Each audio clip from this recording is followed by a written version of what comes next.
Hello friends, welcome to day trader Telugu and good evening. ఈ వీడియోలో market గురించి ఉన్న లేటెస్ట్ అప్డేట్స్ అండ్ న్యూస్ అనాలిసిస్తో పాటు క్రూడ్ ఆయిల్ గురించి మాట్లాడుకుందాం ఫ్రెండ్స్. సో మనకి బయట క్రూడ్ ఆయిల్ ప్రైస్లు నెగిటివ్లోకి వెళ్ళిపోయాయి. సో చాలా డ్రాస్టిక్గా ఫాల్ అయ్యాయి అని చెప్పి మనం ఆల్రెడీ న్యూస్లో చూస్తూ ఉన్నాం. అసలు అలా ఎందుకు జరిగింది అండ్ బయట క్రూడ్ ఆయిల్ ప్రైస్లు పడిపోతూ ఉంటే మన ఇండియాలో పెట్రోల్ అండ్ డీజిల్ ప్రైస్లు ఎందుకు తగ్గట్లేదు, దాని గురించి డీటెయిల్గా అయితే మాట్లాడుకుందాం. సెన్సెక్స్ 1011 పాయింట్స్ దగ్గరగా ఫాలో అయ్యి 30,636 దగ్గర క్లోజ్ అయితే, నిఫ్టీ 280 పాయింట్స్ దగ్గరగా ఫాలో అయ్యి 8,981 దగ్గర క్లోజ్ అవడం జరిగింది. సో సెన్సెక్స్, నిఫ్టీ అనే కాదు, bank Nifty, mid cap and small cap అన్ని సెగ్మెంట్స్లో కూడా మనకి సెల్లింగ్ అనేది కనిపించడం జరిగింది. సో అవి మెయిన్గా బ్యాంక్స్ కానివ్వండి అండ్ ఆటో స్టాక్స్ కానివ్వండి, మెటల్ స్టాక్స్ కానివ్వండి, మోస్ట్ ఆఫ్ ద సెక్టర్స్ అన్ని కూడా ఎక్సెప్ట్ ఫార్మా, మిగతావన్నీ కూడా మనకి రెడ్ లో క్లోజ్ అవడం అయితే జరిగింది. సో ఫస్ట్ ఈ అప్డేట్ చూడండి friends. Director general of world health organisation ఒక ఇంపార్టెంట్ అప్డేట్ ఈ వైరస్ రిలేటెడ్ గా చెప్పడానికి ప్రయత్నించారు. సో ప్రెసెంట్ అయితే రిస్ట్రిక్షన్స్ ని కొన్ని గవర్నమెంట్స్ ఈజ్ చేస్తున్నాయి, అంటే ఎకనామిక్ యాక్టివిటీని కొంత బూస్ట్ చేయడం కోసం కొన్ని ఏరియాస్లో రిస్ట్రిక్షన్స్ని లిఫ్ట్ చేయాలని ప్రభుత్వాలు ప్రయత్నిస్తున్నాయి. కాకపోతే ప్రెసెంట్ అంతా మన చేతుల్లోనే ఉంది అని అనుకోకండి. ఇంకా the worst is yet ahead of us అంటున్నారనమాట.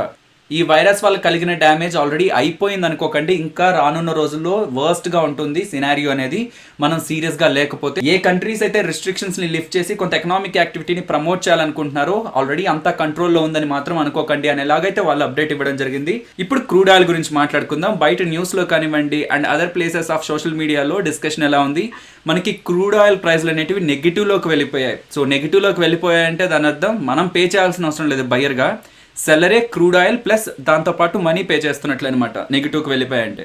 So అలా క్రూడ్ ఆయిల్ ప్రైస్లు నెగిటివ్లోకి వెళ్ళిపోతుంటే మన ఇండియాలో పెట్రోల్ అండ్ డీజిల్ ప్రైస్లు ఎందుకు మనకి అంతంత రేట్లు అమ్ముతున్నారు? సో బయట క్రూడ్ ఆయిల్ తగ్గితే ఇక్కడ పెట్రోల్ డీజిల్ కూడా మనకి తగ్గిపోవాలి కదా. సో ఈ రెండింటి గురించి మనం మాట్లాడుకుందాం. దీని గురించి మాట్లాడుకోవాలంటే ఫ్యూచర్స్ అండ్ ఆప్షన్స్ గురించి ఒక బేసిక్ క్రైటీరియా మనం తెలుసుకోవాల్సి ఉంటుంది. అదేంటంటే ఫ్యూచర్స్ అండ్ ఆప్షన్స్ అనేవి కాంట్రాక్ట్ బేస్ మీద రన్ అవుతూ ఉంటాయి అనమాట. అంటే సింపుల్గా సెల్ చేసేసి ఇంకా నాకు సంబంధం లేదు, లేకపోతే సింపుల్గా బై చేసి ఇంకా నాకు సంబంధం లేదు అనుకోవడానికి లేదు. ఫ్యూచర్ని ఎవరైతే షార్ట్ చేస్తుంటారో అయితే సెల్ చేస్తుంటారో తను లయబుల్ అనమాట. At the end of the ఎక్స్పైరీకి తను ఏదైతే సెల్ చేశాడో అంత క్వాంటిటీ తను సెల్ చేసింది ఫిజికల్గా డెలివరీ ఇవ్వగలగాలి, స్పెషల్లీ కమోడిటీస్లో.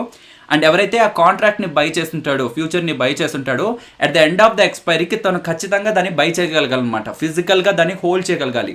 అదే ఇక్కడ మనకి జరిగింది. ప్రెసెంట్ ఈ వైరస్ కారణంగా క్రూడ్ ఆయిల్ ఒక వినియోగం అనేది చాలా డ్రాస్టిక్గా పడిపోయింది అనమాట. సో క్రూడ్ ఆయిల్ ఒక వినియోగం డ్రాస్టిక్గా పడిపోయినప్పుడు ఆటోమేటిక్గా డిమాండ్ మనకి తగ్గిపోయినప్పుడు ఎవరైతే ఈ క్రూడ్ ఆయిల్ ఫ్యూచర్ని బై చేస్తుంటారో వాళ్ళు ఫిజికల్గా డెలివరీ తీసుకున్నా సరే దానికి బయట డిమాండ్ లేదు కాబట్టి వాళ్ళు దాన్ని స్టోర్ చేసుకోవడానికే వాళ్ళకి ఎక్కువగా ఖర్చు అవుతూ ఉంటుందన్నమాట. WTI మే క్రూడ్ ఫ్యూచర్స్ని ఎవరైతే ఆల్రెడీ బై చేశారో ఎక్స్పైరీ డేట్ మనకి దగ్గరికి వస్తూ ఉండడంతో 21 ఏప్రిల్ అనేది WTI మే క్రూడ్ ఆయిల్ ఫ్యూచర్కి ఎక్స్పైరీ అనమాట. ఒక్కసారిగా ఇలా సెల్ పొజిషన్స్ ఇంక్రీజ్ అవ్వడంతో మనకి క్రూడ్ ఆయిల్ ఫ్యూచర్స్ అనేటివి నెగిటివ్గా వెళ్ళడం జరిగింది. సో ఒక పాయింట్ ఆఫ్ టైంలో -$37 వరకు వెళ్ళడం జరిగింది అనమాట WTI మే క్రూడ్ ఫ్యూచర్స్. దాని మీనింగ్ ఏంటంటే -$37 వరకు వెళ్ళిందంటే ఇదిగోండి కాంట్రాక్ట్ మొత్తం తీసుకోండి, మీరే ఫిజికల్ డెలివరీ తీసుకోండి క్రూడ్ ఆయిల్ది, అండ్ దాంతోపాటు $37 మేము పే చేస్తాం మీకు.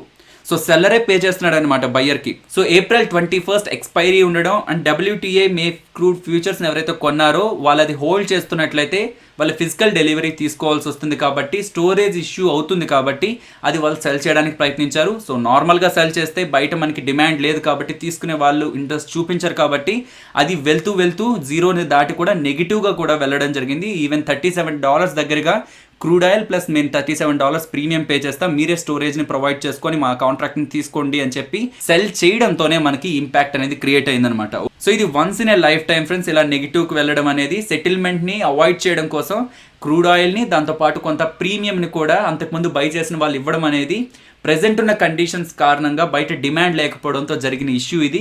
ఇది కేవలం మే ఫ్యూచర్స్కే అనమాట. ఎందుకంటే మే ఫ్యూచర్స్ మనకి ఏప్రిల్ 21 అయితే ఎక్స్పైర్ అవ్వబోతున్నాయి. ఓకే, బయట మనకి క్రూడ్ ఆయిల్ నెగిటివ్కి వెళ్ళిపోయింది కదా, అలాంటప్పుడు ఇండియాలో పెట్రోల్ అండ్ డీజిల్ ప్రైస్లు ఎందుకు మనకు తగ్గట్లేదంటే మనం యూజ్ చేసేది WTI క్రూడ్ కాదు, బ్రెంట్ క్రూడ్ అనమాట. ఈ WTI క్రూడ్ ఏంటి, బ్రెంట్ క్రూడ్ ఏంటి, అంతా కూడా క్రూడ్ ఆయిల్ కదా. అంటే ఎక్కడి నుంచి అయితే వీటిని బయటికి తీస్తున్నారో దాని ప్రకారంగా వీటికి నేమ్స్ ఇచ్చారనమాట, WTI క్రూడ్, బ్రెంట్ క్రూడ్ అని. సో మన ఇండియా ఒక petrol and diesel prices Indian crude basket మీద డిపెండ్ అయి ఉంటాయి ఫ్రెండ్స్. అది weighted average of Dubai, Oman and Brent crude అనమాట. వీటి ప్రైజులు తగ్గినా లేకపోతే పెరిగినా ఇండియన్ పెట్రోల్ అండ్ డీజిల్ ప్రైజుల మీద ఇంపాక్ట్ కనిపిస్తుంది, కానీ WTI క్రూడ్ ప్రైజెస్ మనకి పెరిగినా తగ్గినా అది మన ఇండియన్ పెట్రోల్ అండ్ డీజిల్ ప్రైజుల మీద అయితే ఇంపాక్ట్ చూపించదు. సో ప్రెసెంట్ కనిపించిన ఇంపాక్ట్ మనకి WTI క్రూడ్ లో అనమాట, బ్రెంట్ క్రూడ్ లో అయితే కాదు. అండ్ ఒకవేళ బ్రెంట్ క్రూడ్ ప్రైజులు మనకి పడుతున్నా సరే అది మనకి బయట పెట్రోల్ అండ్ డీజిల్ ప్రైజుల్లో కనిపించకపోవడానికి మెయిన్ రీజన్ ఎక్సైజ్ డ్యూటీని గవర్నమెంట్ ఎక్కువగా ఛార్జ్ చేస్తూ ఉంటారు పెట్రోల్ అండ్ డీజిల్ ప్రైజుల మీద. ఇదే మెయిన్ రీజన్ బ్రెంట్ క్రూడ్ ప్రైజులు మనకు పడుతున్నా సరే బయట పెట్రోల్ అండ్ డీజిల్ ప్రైజుల మీద మనకి పెద్దగా డిస్కౌంట్ రాకపోవడానికి. సో క్రూడ్ ఆయిల్ అనేది ఇండియాకి చాలా ఇంపార్టెంట్ కమోడిటీ ఫ్రెండ్స్. 83% మనం బయట దేశాల నుంచే క్రూడ్ ఆయిల్ అనేది ఇంపోర్ట్ చేసుకుంటూ ఉంటాం. ఆల్మోస్ట్ దాని వర్త్ అనేది $100 బిలియన్ దగ్గరగా ఉంటుంది. ఓవరాల్ గా మనం చేసుకుంటున్న అన్ని ఇంపోర్ట్స్ లో కల్లా కూడా 20% క్రూడ్ ఆయిల్ ని మనం ఇంపోర్ట్ చేసుకుంటూ ఉంటాం అనమాట. ప్రెసెంట్ మనం క్రూడ్ ఆయిల్ ప్రైస్లు పడిపోతున్నాయి కాబట్టి ఎక్కువగా మనం ఇంపోర్ట్ చేసుకోవచ్చు కదా. సో రానున్న సంవత్సరాలకు అన్నిటికీ కూడా మనం ఇంపోర్ట్ చేసుకోవచ్చు కదా, దానివల్ల మంచి అడ్వాంటేజ్ ఉంటుంది కదా అనుకుంటే దాని స్టోరింగ్ అనేది కూడా చాలా ఇంపార్టెంట్ అవుతుంది. సో ఎంతకైతే స్టోర్ చేయగలరో అంతకు మాత్రమే ఇంపోర్ట్ చేసుకోగలరు అనమాట.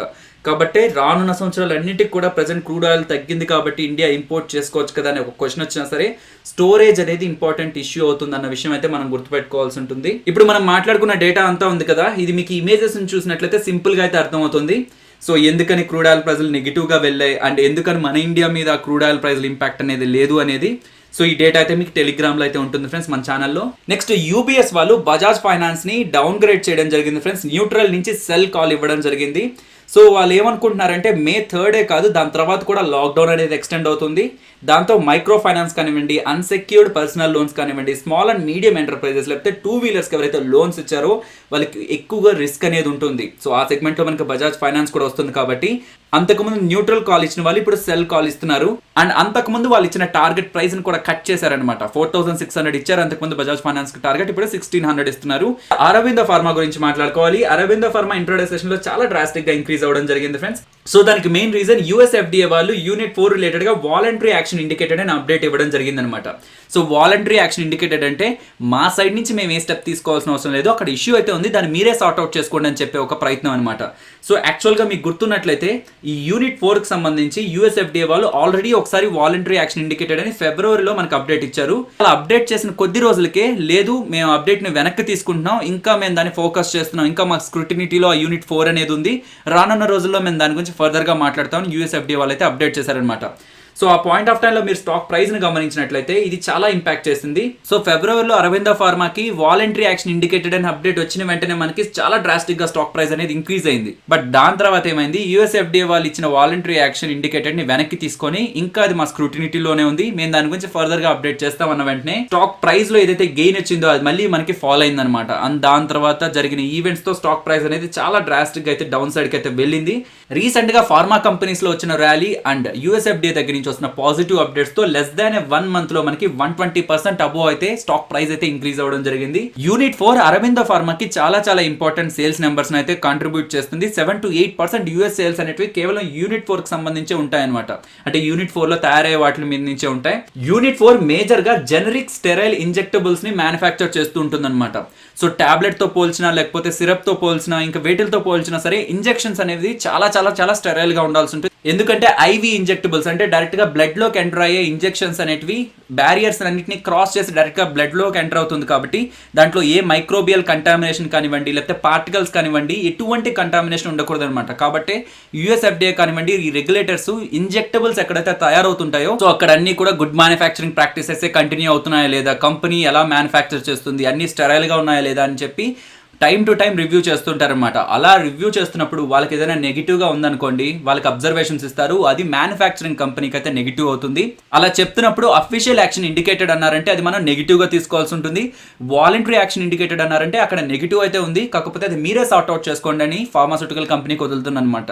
నో యాక్షన్ ఇండికేటెడ్ NAI అని అప్డేట్ ఇచ్చినట్లయితే మేము ఇన్స్పెక్షన్ చేసాం, అక్కడ ఎటువంటి ఇష్యూ అనేది లేదు, సో మా ఇన్స్పెక్షన్ అనేది కంప్లీట్ అయిపోయిందని ఎస్టాబ్లిష్మెంట్ ఇన్స్పెక్షన్ రిపోర్ట్ EIR అనేది వాళ్ళు ఇష్యూ చేయడం జరుగుతుంది. నిన్నటి వీడియోలో ICICI బ్యాంక్ సింగపూర్ కి సంబంధించిన ఆయిల్ ట్రేడర్ కి ఫైనాన్స్ చేయడం జరిగింది, కాకపోతే ఇప్పుడు వాళ్ళు ఫైనాన్షియల్ గా బ్రేక్ డౌన్ అయ్యారు, కొంత ఫైనాన్షియల్ గా ఇష్యూస్ ని ఫేస్ చేస్తున్నారు కాబట్టి ICICI బ్యాంక్ కి ఇంపాక్ట్ ఉండడానికి ఛాన్స్ ఉంది.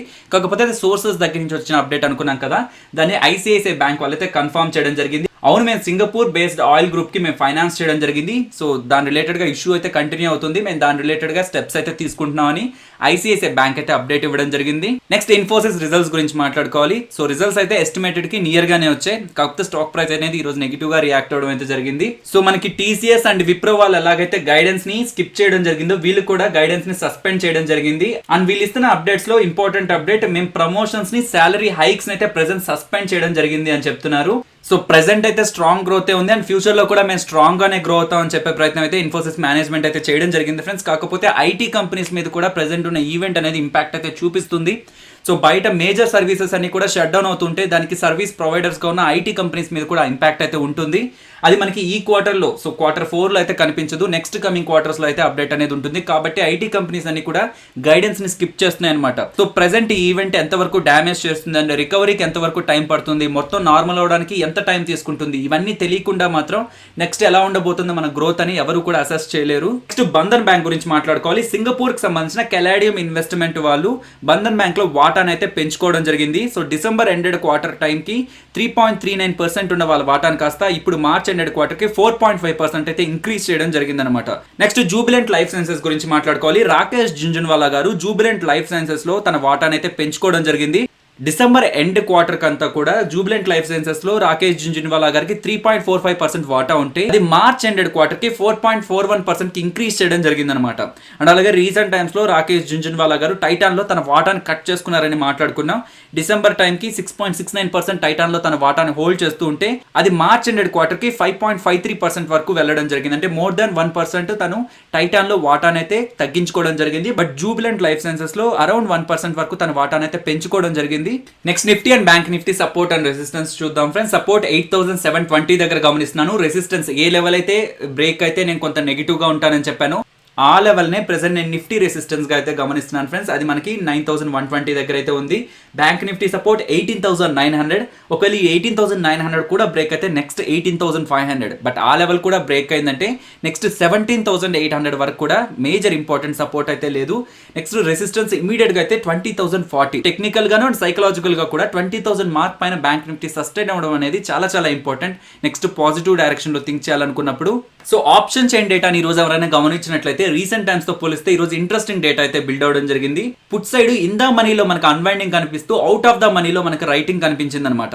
అంటే దాని అర్థం సపోర్ట్ అనేది హైయర్ లెవెల్స్ నుంచి లోయర్ లెవెల్స్ కి షిఫ్ట్ అవుతుంది. అండ్ అంతకుముందు 9000 అండ్ 9100 9200 దగ్గర సపోర్ట్స్ ఉన్నావు కాస్త ఇప్పుడు లోయర్ లెవెల్స్ కి లైక్ 8700 వరకు సపోర్ట్ అనేది షిఫ్ట్ అవడం జరిగింది అనమాట. సో ప్రెసెంట్ ఉన్న లెవెల్ నుంచి డౌన్ సైడ్ కి వెళ్తున్నట్లయితే ఆప్షన్ చైన్ ప్రకారం అయితే ప్రెసెంట్ ఫామ్ అయిన డేటా ప్రకారం 8700 అనేది ఒక ఇంపార్టెంట్ లెవెల్ గా అయితే ఉంది ఫ్రెండ్స్. అండ్ ప్రెసెంట్ ఉన్న లెవెల్ నుంచి నిఫ్టీ టాప్ సైడ్ కి వెళ్తుంది అన్నప్పుడు ఇమీడియట్ గా మనకి 9000 అనేది సైకలాజికల్ గాను అండ్ డేటా పరంగా కూడా కొంత స్ట్రెంత్ అయితే ఉంది. సో ఇమీడియట్ గా 9000 మన రెసిస్టెన్స్ గా అయితే గమనించవచ్చు. కాకపోతే 9100 దగ్గర ఫామ్ అయిన డేటాను ఒకసారి గమనించండి. ఇంట్రాడేలో 10 lakhs అరౌండ్ ఓపెన్ ఇంట్రెస్ట్ అనేది క్రియేట్ అయింది అనమాట.